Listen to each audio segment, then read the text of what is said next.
Hey there, everybody. Welcome to our Wednesday evening Gun Cranks Live. We are your FMG Gun Cranks. I'm Brent Wheat, editor of Guns Magazine. We've got Tom McHale, the editor of American Handgunner, and our boss, the big cheese around here, Roy Huntington. Hey, howdy, guys.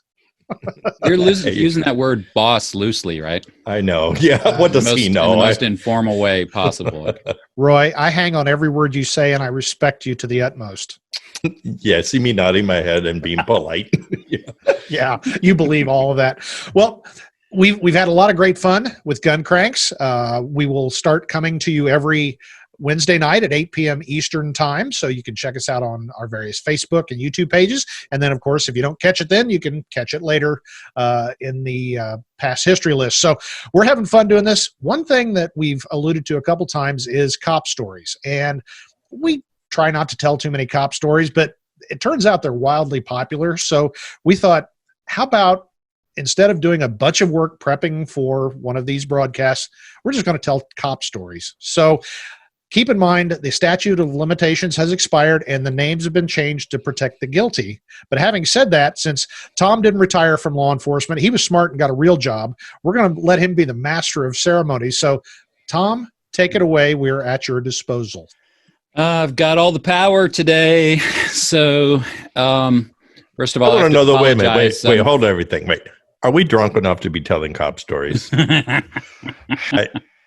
No, but let's go forward anyway. All right, I'm ready. That has nothing to do with my current location here. So, you might notice I am coming to you from a different location, all thanks to guys like you. Appreciate that. So. Anyway, so no, I'm curious. I mean, I think there's always learnings, right? For us non-cops, like what kind of stuff do you guys deal with on a daily basis, and how are we supposed to react to it, and how can we make your job harder? I mean, easier, and stuff like that. So maybe there's some nuggets of wisdom. Well, no, there's no nuggets of wisdom in what you guys. Yeah, not with this crew. So yeah, I can't see that happening. So, but I gotta wonder about stuff. Like all these people now, we got the tactical ninjas running around and reading, Gear Up magazines and wearing all kinds of funky clothes and sneaking around and stuff. You guys ever run into anything like that on the street? Oh, me. Okay. Please. Yeah. I think the statute of limitations has run out on this. Is that I was on the police harbor unit in Mission Bay for some years. And so we drove police boats around Mission Bay. Well, if you know, that's by San Diego. And what's San Diego famous for? Navy SEALs. And they're good guys. And we became friends with them. And they had all kinds of cool equipment, boats. And they used to let us shoot with them sometimes and all that. But at nighttime, one night, see, they used to do this creepy crawly thing, and they would practice invading an area or something like that. And so they used to come onto what was called Fiesta Island and around Mission Bay, because that made sense, right? Because they're SEALs, so they're invading from the water and stuff like that. But one night we were on Mission Bay, and we had gone ashore. We were checking the bonfire or something. I don't remember exactly. But so we're walking around and there's sand dunes and stuff like that. We're shining our flashlights around. We see these guys all ninja warriored up in the bushes and we with guns and everything and night vision equipment. And at first we kind of went, whoa, what is this? The local gun show must have been this past weekend and all this stuff got sold. But it was too professional looking, and so we kind of we were shining our light around. They saw us. The guys were in all like 350 pounds, and these were the real guys. It wasn't from the mall. That's right. It wasn't Paul Blart Mall Cop. It wasn't that. It was these were real guys, and so we didn't really know what to do, but we felt obligated to sort of make sure that's what was happening, and so we kind of moseyed over and shined our lights around. We're like coughing and going, "Excuse me, the police," And I swear to you, I was 3 feet away, and the guy looks up at me. He goes, "You can't see us." And I went, well, then, okay. Who would say that except a government employee? So, this is true. Special ninja skill right there. Yeah. So we turned around, we left, and I think later on, it seemed like somebody may have contacted us and said, hey, thanks for your discretion. Or, they were always really nice guys, and I applaud what they did, and I encouraged them to use the Bay for training. And everything, but it was just such a funny thing. And I thought, well, what if some local citizen had stumbled onto him like that? So anyway, True story. Sorry, SEALs. We love you. We really do love you guys. But I think everyone does funny things sometimes. Well, so are you I've got a recommending Navy SEAL story. civilians do this kind of thing, or am I recommending what? What? How do you gear up? I mean, what's the learning from this? The learning, I think the learning for me at the time was this fact that you really do never know what you're going to find when you're in the field. That's no kidding. That's no kidding. Well, I wanted to tell my quick Navy SEAL story. When I was back on SWAT, about 100 pounds lighter and much better shape, there was a group that was called Dev Group, and that was kind of the guys that went out and did some stuff that maybe they don't want to admit to. Yeah. This has been many years ago, but they were coming to Indianapolis, and I work in a suburb of Indianapolis, and they needed a opposing force. So through connections, we ended up being the opposing force. Somebody to shoot at. That's the code word for that. Okay. We refer to it as tackling dummies. But, who's going to turn down that chance? So, they were a first-class show and really cool guys. And this was in the days prior to the sandbox and all that. So these were probably some of the few guys that had actual trigger time. So that was pretty intimidating. But long story short, we were having an operation it was an abandoned mental hospital. And I was leading a terrorist cell in the cafeteria that had taken over the area. And so we all say go. Creepy music here. Yeah. Yeah. No. So they've given us simunition guns, and this was in the days simunitions weren't very widely known. So we had we're all tricked out, and I thought, this is so cool. And I hear them coming, and they're explosive breaching and all this. And I'm like, this is so cool. I'm getting ready to take on Navy SEALs. And then I thought, oh Lord, I'm getting ready to take on Navy SEALs. So anyway, and they start flowing into this big cafeteria. And, I've had some training, so I'm doing my thing and I'm lighting them up. And this was back in the day before it was real widely known that in training, you never die. Back then, it used to be if you got shot with a paintball or whatever, you're like, okay, I'm dead. And these guys didn't subscribe to that. And we've all now learned that you don't do that. But anyway, I'm shooting these guys and I'm thinking, they're not going down. They're not. And I'm running out of ammo. Just like real life. Yeah. Just like real life. So now I'm getting a little concerned. So I empty a mag, dump that. I run into the kitchen area. I get my second mag and I'm lighting them up and they're shooting back and not getting me. And then I run out of ammo. And so here I am, I'm young, I'm fit, I'm tough, I'm taking these guys on. So what do you do in a situation like that? You curl up in a ball in a fetal position. And that's exactly what I did. And the first guy through the door went, and all 30 of them went into my buttock. So that was my proud day. I had a significant buttock bruise courtesy of the Navy SEALs. So good job, guys. Time those suckers hurt, man. Exactly. Well, and that's another good lesson about the military, because we used to get military trainees, or former Marines and whatnot, and become policemen. And when you're a training officer, it's like you have to adjust their mindset, because to them, you throw a bomb in the door first, and then you go in and do whatever. And it's like we used to say, no, you can't do that here, okay? Yeah. No. So the San Diego PD didn't subscribe to go ahead and throw a bomb in first and clean up later? Well, actually, maybe they did. I was going to say, Roy, I've heard a story about you. It seems like you could clear a room or something with it. Wait, let me do some. I have to do some math real quick. 1 through 7 years. Yeah, it's a statute of limitation is gone. Okay. I worked the Southeast San Diego part of town, which was kind of there was a lot of gangs at the time and whatnot. And these were really bad people. And I had bought or scammed, or somebody gave me like a training dummy hand grenade, the old pineapple World War II era classic. If you have a complaint, pull this pin, that you see on the signs all the time and stuff. So I just thought it'd be a really good uniform accessory. And so I clipped it to the front of my duty belt by the little spoon handle. And so we started to do traffic stops that night. And when you walk up to a car, I'm not saying that any listeners that have ever been stopped by the police, but maybe on TV you saw that if you're sitting in your car and you look outside, the belt is about eye level. So these gang members there, is really funny because they would look over and start to cop a bit of attitude. And then you'd see their eyes roll down, because they always would check out your gun and stuff. And they'd see that hand grenade on my belt, and their eyes would get like huge, and they would say like, hey man, is that like a hand grenade? And so we would say, yeah, it's a hand grenade. They started issuing them to us because that way it's safer for us, because we can, just like pull the pin in, and I'd take it out and pull the pin. And you'd see them all tense up, their hands would tense up. Hey man, put it back in now, And so so we did that for quite a while and used to pass it around until we got in trouble, and then we had to not do it anymore. But the word on the street was don't mess with the graveyard cops, because, hey man, they got hand grenades. That's a serious microaggression, right? Yeah. Well, I don't think you could ever do that kind of stuff today, because everybody would have a camera. Everybody would. Yeah.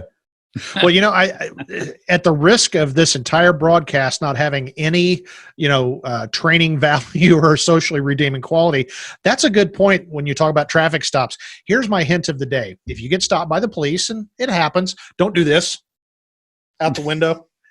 That's called a clue. It's true. And we think, oh, this is not this fella's first stop. It is true. Actually, well, you know what? Let's say if you are stopped by the police, just keep your hands up on the steering wheel and just be cooperative. And then when they come up, then you do whatever they tell you. But a lot of people say, oh, I reached for the glove compartment to get my wallet out. It's like, no, don't do that. Don't do that. Or, I reach down and do this, or no. Just sit quietly and do what the nice policeman tells you. Even if you don't like him, do what he tells you, because we're trained to win every time. So it'll go bad if and we may have hand grenades. And maybe. Well, you've lost control already, Tom. I know. Exactly. That's what I get for talking to you guys. So, all right. So let's go to something more like something that could relate to everybody. What about animals? How do you guys, I know for a fact you've gotten calls about, oh, deal with this animal, deal with that one. I mean, Brent, suppose hypothetically speaking, you get a call and say, wow, there's weird creatures running around here. Do something about it. What happens? Well, I don't even know where to begin. We've talked about possums and, of course, snakes, and maybe I'll get into my flying goat story. But one we didn't talk about when we were getting ready to get going was a friend of mine. We got a snapping turtle call one day. Big, giant snapping turtle, right?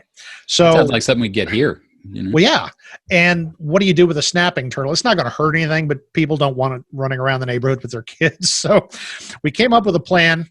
I followed in his car. He jumped in with another officer, grabbed it by the tail, and hung it out the window, and drove all the way through town over to a pond. They're nasty. And they are. Beasts. They'll take your fingers right off. But he drove, and we got multiple calls on.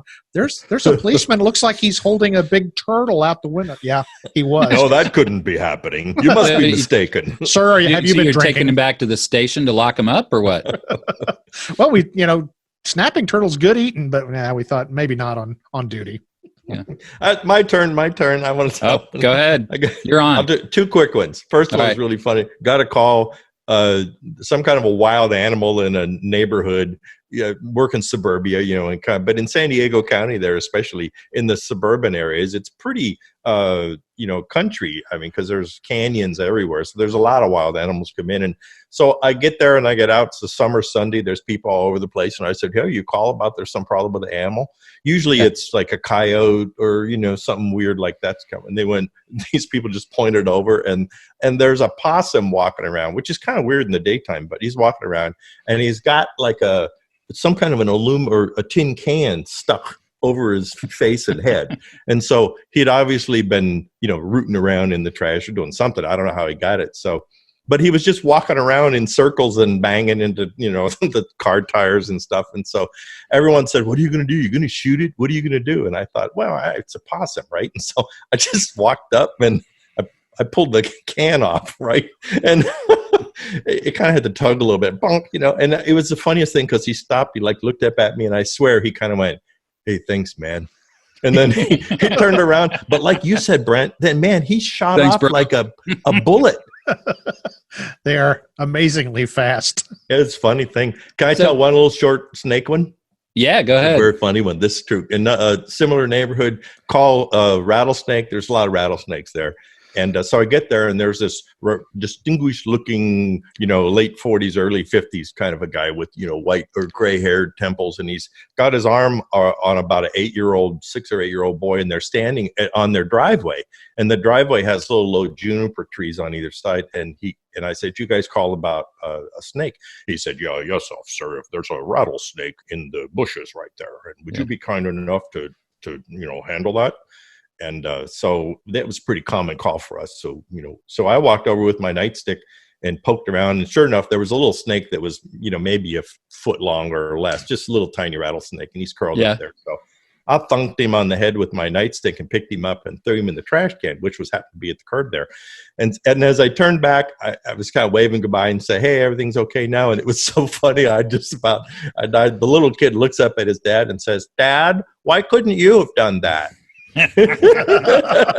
And so as they turned around, I could hear him say, "Well, son, you see, they're public servants." And that, and then as I walked away, that's what they were saying. But I don't know what the lesson there is. No, there's a lesson. Yeah. The lesson is man up and deal with it. You don't need to call 911 for every little thing. Oh, God, right? it's the truth. Come on. Yeah. I just thought of a fun story where I got in trouble. And we hadn't talked about this, so I'll share it real quick. I got a call of a. Are we on a delay? So hang on, let me get ready to beat this out. Okay. Go ahead. No, this one's pretty easy. I got a call to a assisted living, and it was a see the woman unknown problem, and it's kind of one of those. Come to find out, the dispatcher just didn't know how to enter this, so I get there and I was expecting a sweet little old lady. And I got this old battle axe, and she was just not very pleasant. But her problem was she had a bird feeder that she kept right outside her window. And she was upset because a hawk kept swooping down and eating her Tweety birds. And she wanted us to do something about it. And you just get on that, officer. Yeah. Well, exactly. I mean, first of all, what can I put up a sign? That's right. You had no trespassing. Yeah. Well, there was a couple of problems here. Number one, bird zone. Raptors, hawks and eagles and things like that are protected under federal law. So we can't do anything with them in the first place. And second of all, we're not the Falcon police, so I'm not going to be able to do anything anyway. But this lady wasn't having it. Like I said, that's integral to the story, that she was not very pleasant. And she just kept haranguing me about what am I going to do. I finally said, "Well, ma'am, you're wanting to feed the birds. You're just feeding a bigger bird than you expected." No, that didn't generate a complaint. That's a letter. Oh, that's a letter right there. It sure did. So, yeah, but was I wrong? She was feeding birds and endangered raptors. You bring up a good point though, because how your call is dispatched often will tell much more than what the call is. Yeah. See the woman about a complaint. You're not telling me a lot more, so this is probably a call I really don't want to go to. It's going to be especially when it's the end of shift, right? You think, great. Well, what am I getting into? Did you guys have? I want to see if we can learn something from police tactics here. Okay, so hypothetical situation. Say I'm a homeowner. I live, in a got a front yard or whatever, and there's possums running around in my yard. Like, what would be the correct and official police response? Because I say I want to man up. I don't want to call 911 for little stuff like this. Like, how would the police handle this? Well, there's lots of different ways, but I will say don't do it like a former associate of mine who I'm going to be vague because he's still on the job with a different agency, but he'd drive up in the yard with the police car and run him over. And we couldn't. Are we allowed to laugh at that? I think. Don't do. That's not a good thing. Don't do it in front of witnesses. Well, exactly. But if it's my yard, I could do that, right? I mean, well, there's the tire track issue. That's a recommended strategy to deal with pests that may be in your yard. I suppose if you're in Missouri, but not if you're in California, because you get arrested probably. Oh, yeah. Yeah. Well, this was years ago too. Now, you'd be up on charges and crucified on CNN, and it wouldn't be worth the effort. Well, you know what? We got a call. Some homeowner thought he had solved the problem. He never did confess to what he did, but he had looked like a dead possum in the front yard. And so for some reason he called the police and he said, "Well, I had this problem here and there's a dead possum in front of my house." And I thought, no, well, you did something and killed the possum. What do you want us to do? And he said, "I think it's a danger. And, would you do something about it?" And I said, "Well, just throw it in the trash can or something." Yeah. He said he didn't want to have anything to do with it. And we wanted to be done with this. I called what did you call them? Like the dog catchers? They had a different name because they animal control. If you called them animal control, if you call them dog catchers, they'd all get their hair up and it'd fit on fire. So and he wasn't available, which was smart because if the cops call you and you're an animal control, that means you don't want to do something and they're going to have some crappy job then. And so I just told my partner, I said, look, let's just pick this thing up. Let's take it and throw it in a dumpster. So we threw it in the back of our trunk of our police car and drove somewhere where there was a dumpster. And then I remember this forever, because you know how you can pop the trunk from inside the car, right? Yeah. And so I go to the back and my partner pops the trunk and there is the really pissed off possum. And I didn't know possum could make noises like this. You know, these like hissy, growly, toothy, you know, kind of things. It's like, great. Okay. Well, now what am I going to do now? You know, so the only thing we could think of is that my partner got out and I got out, or, you know, to the side, we got our nightsticks and we just kind of like poking him and urging him. So finally he got out and he ran away really, really fast. And so I don't even know what the lesson there is, but see, people don't believe that. They think cop work is all about, and you're in pursuits and fighting and all that. No, usually it's stuff like that. I've got a lesson for Brent from that, actually. I think, you know, with the benefit of hindsight, which I can do and look back and criticize your actions in that of course, SEAL team terrorist exercise, you know, when you ran out of ammo, just think if you had an angry possum in the kitchen with you. Oh, yeah. Would have freaked those guys out, right? Oh, yeah. And don't think it couldn't happen, by God. Exactly. Wow. So. Well, you reminded me, Roy, and I'd forgotten about this. That's what's funny when you're telling cop stories. You know, if somebody, tell me your funniest story. I don't know. But then you start kind of ping-ponging back and forth. Let me tell you the buzzard puke story. All right, I'm out. Yeah. Nice talking to everybody. We don't even need to tell a story after that. An unnamed officer, not me. I was not witness, but I've talked to firsthand witnesses. Get a call of a large bird in the road, believed dead. So they get there, and it's a vulture, a turkey vulture. So this unnamed officer thought it would be really cool to have a vulture stuffed by a taxidermist. So he puts the vulture into the trunk of the Dodge Diplomat police car. You remember those? And drives it to the local taxidermist. And he goes in and tells him, hey, and this guy's like, okay, whatever, you know. So they go out and he unlocks the trunk. And like a phoenix arising, this vulture was not dead. It had only been stunned. And so now we got hand-to-feather combat with this thing going crazy, squawking. And you know what one of their defense mechanisms is? They vomit. They projectile vomit all that rotted food. And just yum. So, as you can imagine, it was a horrific scene, and that officer had to eventually burn that uniform because vulture puke just really doesn't come out even after multiple bleachings. You know, remember before cell phones and digital cameras, we all had Polaroid SX70s cameras, and that every cop worth anything had his inner pocket of his Tuffy jacket full of SX70 photos that you would only show to your peers, you know? Yeah. And that definitely would have been worthy of that. See, I thought you were going to say that he did, which is something that I heard some guy one time did, who I have no personal knowledge of this, but basically found a dead raccoon, and there was a particular sergeant in another division who was not well liked by people. And so this guy, who I don't know who it is, coat hanger wired it to the exhaust manifold of this guy's car. And so evidently when he drove it home that night, he was on graveyard, so it was in the morning when he drove it home. You could imagine the stink. There was a big investigation from what I understand, and no one was ever caught, of course. But well, you know, that raises a good point. That's a whole topic for another show. If people like our cop stories and want to do more. The practical jokes we play on each other that start at horrible and go into, you know, potentially legal. Arrestable offenses. Oh, absolutely. Yeah. But yeah, I forgot about those. Yeah. Dead animals under car seats. You know, your guys didn't like you if, you know, this 18-week-old roadkill ended up under your passenger seat. And it was cool because in the Midwest here in winter, it's usually pretty cold. So they wouldn't realize it was going on until they got the heater cranked up. And then the odor started coming up. But the other fun one was back, you know, using pepper spray or CS or whatever. If you didn't like somebody or just wanted to play a little joke, you can spray that into their defroster vents. And as soon as they hit it on high, and then hopefully they don't crash the car, run over a bunch of toddlers. But, you know, just little run-of-the-mill fun little games like that. Oh, you know what? I'd forgotten about that because it got so out of control. There was like chief officer intervention on our division one out on graveyard because it's graveyard, right? There's not a lot else to do sometimes. But and the kids will play. We used to take diesel fuel in like a ketchup squeeze bottle, right?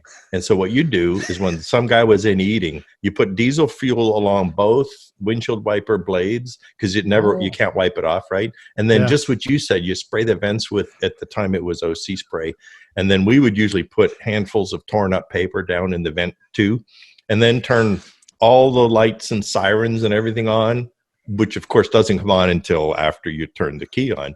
And then, like you say, put the blower vent on high and all that kind of stuff. So sure enough, then you set up across the street, of course, because, you know, what good is it if you don't get to see it? Exactly. And then they'd come out of Denny's or something, get in the car, you see them fuss organized for a minute. And every once in a while, savvy when you'd see them get back out and start looking around because they figure something's up. But invariably, they'd turn that key, and then the lights and sirens would come on, the headlights would start flashing, and the windshield wipers would start, and the vent would blow out. And then they would jump out of the car, and you'd see them. They always stand with their hands on their hips and look all around, looking for us, right, or whoever it was. Yeah. And then you'd like wave and start up and drive away. But that just keeps the war on, is all. It gets out exactly. of control. Well, and that reminded me of something. We only did it a brief time because people got in trouble real fast. But when we were on afternoons, this actually originated on a call. Somebody had done this to the complainant. And then when we heard it, we thought, that's brilliant. We're going to do the same thing. So, you know, cops are always sitting window to window. And a lot of times we're doing work. I mean, we really are talking about cases or whatever. And then a lot of times we're just talking about our girlfriends and how all that goes. But anyway, so you do that a lot, window to window. And we went a brief time on afternoons. You know, in Midwest, it gets pretty hot. It'll get up to 100. And guys started carrying slices of Velveeta. And you could be talking to somebody and surreptitiously unwrapping the Velveeta. And as you're getting ready to pull away, fling it on their windshield. What that does on a hot windshield, they turn on their windshield wipers and it just smears this industrial cheese all over the windshield, and you've pulled away and you're just having a good old time. So. You realize the person you did that to has a gun, right? Yeah, we all got guns. Yeah, but see, mutually assured destruction. Yeah, because everybody has a gun, so that you're never allowed to do that. All right. Speaking of out of control, this interview has gotten out of control completely. So at great personal risk, I'm going to ask one more question, and I don't know why, because I think everything you've said so far falls under this question. But has anybody done something supremely stupid on duty? Roy, I'm kind of looking that at we you. can talk about, right? Yeah. Well, yeah. Stupid. I'll just do a little one, okay? Because we'll save the really supremely big, stupid, arrestable offenses for another part time. Deux. Yeah. It's just so funny how you get in such automatic modes. I do remember one night we saw this guy walking up the side of the street, and he had a cane, and he was like struggling a little bit. I couldn't tell what was going on. It was nighttime, and so my partner and I, we pulled over and we approached him, and he seemed a little startled as we walked up to him, and we said, "Are you okay? What's going on?" And he said, "Oh," we identified ourselves, and he said, "Well, yes, I appreciate you stopping. I'm on my way home, but I'm having a little disorganized or disoriented." And we said, "Well, where do you live?" And he said, "Here." And we said, "Oh, well, it's 2 blocks up." And he said, "Well, I'm blind, and so it's really hard for me to find." So we went, "Oh, all right, well, look, we'll give you a ride home." And so nice gesture. Yeah, and people don't know this, too, if you're a little bit smart cop, so we patted him down. We told him, "Hey, I want you to check, make sure you don't have any guns because you're putting them behind you in the car," which he was fine with that. And so we put him in the car, and he gave us his address, and we came up dark residential street, right?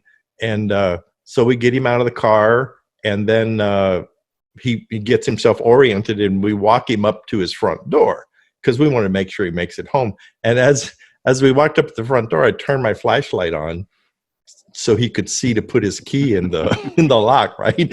And I'm just, you do that automatically, right? And I see my partner looking, and he looks at me like this, and I could see him mouth like, he's blind, stupid. Right. And I kind of went, oh, that's right. But then I didn't want to turn the light off. I don't know why. I always felt insecure about it, I think, or something. So we got to shoot him inside. He said, thank you very much. And as we walked back to the car, my partner kept looking at me and shaking his head and looking at me and shaking his head. Wow. I said, I know. All right. Oh, well, all right. Let me point out, I was laughing when he started telling that story. And it's not that I think blindness is funny, but I've heard the story before. And I was thinking about how it ended. And that's what I was laughing about. So I know. It's funny. All right. So look, he was laughing at me is what he was doing. Yeah. Exactly. I've got some parting advice for both of you. I didn't get to tell my story. Are you shutting me down already? I figured there was an infinite number of yours, but if you want to pick one, go ahead. Go ahead. Well, this has to be one of my favorite. We wore, right before I retired, we wore the external carriers, kind of looked like SWAT vests or whatever, and they have Velcro on them. And I was the day shift supervisor, and it was Christmas Day. And we've all had to work Christmas Day, and I just hate it. But usually not much going on. Well, anyway, my guys, as kind of a Christmas gift, had given me a patch, and it was a black patch with white embroidery that matched my carrier, and it looked very official, very uniform, and it said HMFIC. Now, for those of you that have been in the military or law enforcement, you know exactly what that means. And if you don't, look it up, because it's not suitable for family-oriented entertainment. But it basically means I'm in charge. So I put that on my patch. It's Christmas Day, right? We're not going to see any bosses. It's all ha-ha, funny. So I wear that all morning. And then right before noon, we get a report of a possible home invasion. Guy's actually in the house. The homeowner's locked up in his bedroom with family and kids. And this is a big deal, right? So we go charging down there. Unfortunately, it turns out it was an autistic young man that lived in the neighborhood, a teenager, and he'd gotten into the wrong home. This guy just mother locked his front door, and the kid got in. So no harm, no foul. Nobody got hurt. But the problem was, being Christmas Day, there's nothing going on. So all of the Indianapolis television stations all show up, live trucks, the whole 9 yards, because all they've heard is, this home invasion in progress. So I put on my supervisor PIO hat, and can you tell us what happened? Well, absolutely. So I get up there, and, it's a good, situation, ended up okay. And, we're out here protecting you even on Christmas Day. And I'm saying all this stuff, not thinking about, I've got a patch right below or not suitable for publication. Absolutely. And so I expended the next 8 hours trying to figure out, if the boss calls me, if he happens to see that, what does HMFIC mean? Not other than what it really means. So fortunately I got away with that one, but I immediately handed that patch off to a friend and said, you do with it what you want, but I'm never going to touch it again. Putting this on again. Yeah. So awesome. All right. So I've got some, we got to close up here because we're out of time, but I do have some advice for both of you. As soon as we get off camera here, I want you to go to your front doors. I want you to lock them, because I suspect that internal affairs will be knocking in short order. So. And you know what? Let me leave some advice to some cops out there today. I know that they still have fun, because I'm still friends with some cops, and they still have shenanigans, and you have to, or you're going to lose your mind and go nuts. But just remember, when inspection we used to call it inspection and control too, but when internal affairs or one of those units come to question you about something that happened, please remember, they already know what happened. Yeah. So just own up to what you did, right? It'll be easier for you. Ask me how I know that. Yeah. Yeah. As a supervisor, you just want to ask, at what point did this seem like it was a good idea?